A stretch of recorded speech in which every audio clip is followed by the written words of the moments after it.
Hi friends, నమస్తే. ఈరోజు వీడియోలో నేను గుమ్మడికాయతో వడియాలు చాలా సింపుల్గా ఈజీగా చేసుకోవచ్చు. ఇవి ఒక 6 నెలల నుంచి ఒక సంవత్సరమైన నిలవ ఉంటాయి. మనం ఎండే దాన్ని బట్టి ఉంటుందన్నమాట. ఒకసారి ఎలా చేసుకోవాలో చూద్దాం. ఫస్ట్ టైం నా వీడియో చూస్తే ప్లీజ్ సబ్స్క్రైబ్ చేసుకోండి ఫ్రెండ్స్.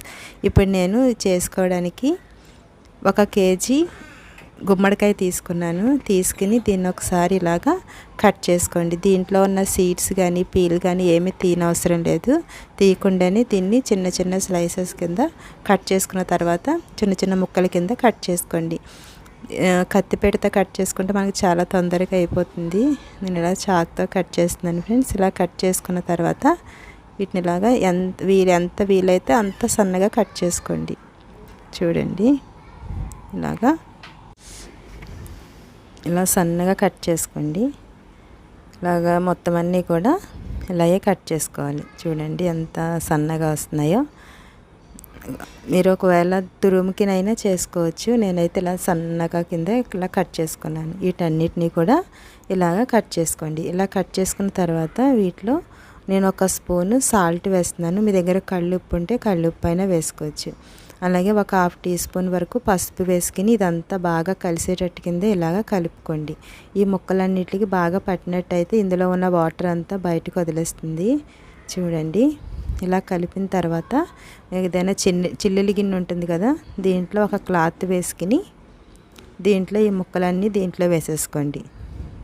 ఇలా వేసుకున్న తర్వాత దీన్ని బాగా గట్టిగా కట్టేసి దీని మీద బరువు పెట్టుకోండి. ఇలాగా ఫస్ట్ ఒక 2 పట్టుకుని ఇలాగ ముడి వేసుకోండి. తర్వాత ఒక 2 పట్టుకుని ఇలా ముడి వేసుకున్నట్టయితే చాలా తొందరగా అయిపోతుంది. ఇలా పెట్టిన తర్వాత చూడండి వాటర్ ఎలా వచ్చేస్తుందో. ఇప్పుడు దీని మీద బరువు పెట్టుకోండి. ఇలా బరువు పెట్టిన తర్వాత ఒక రాత్రి అంతా ఒక 7 నుంచి 8 గంటలు అలా వదిలేయండి. ఫస్ట్ నేను చిన్న గ్లాస్తో ఒక 2 గ్లాసులు మినపప్పు నానబెట్టుకుంటున్నాను. దీన్ని ఒక 2 సార్లు కడిగి మంచి వాటర్ వేసుకుని మూత పెట్టుకుని ఒక రాత్రి అంతా నాననివ్వండి.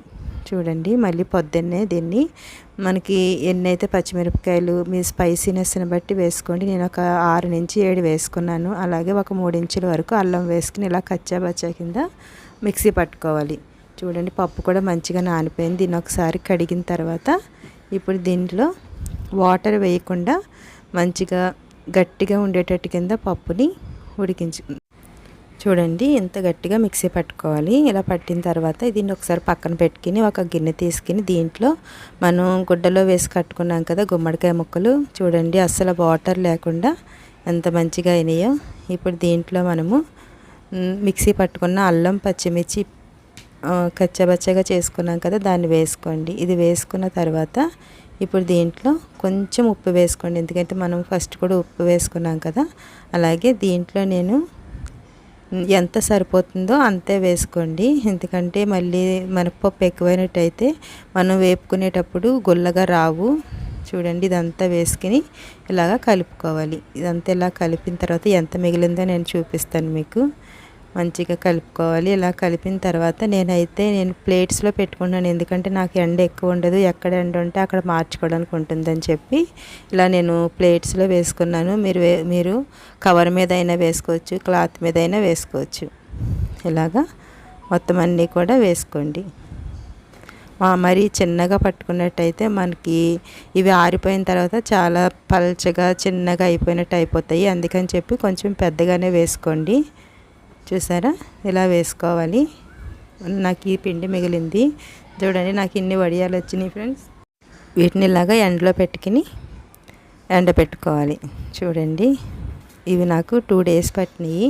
చూడండి, మంచిగా ఎండిపోయినాయి. ఇప్పుడు ఇవి చూసారు కదా ఎంత చిన్న చిన్నగా అయిపోయినాయో. ఇప్పుడు మనం వీటిని ఫ్రై చేసుకోవచ్చు. ఆయిల్ వేసుకుని ఇవి కొంచెం ఆయిల్ హీట్ అయిన తర్వాత వేసుకోండి. వేసుకున్న తర్వాత అటు ఇటు తిప్పుకుంటూ మంచి కలర్ వచ్చేటట్టు కింద ఇలాగ ఫ్రై చేసుకోండి. చూడండి, చాలా క్రంచీగా టేస్టీగా చాలా బాగున్నాయి ఫ్రెండ్స్. ఒకసారి మీరు కూడా ట్రై చేసి చూడండి.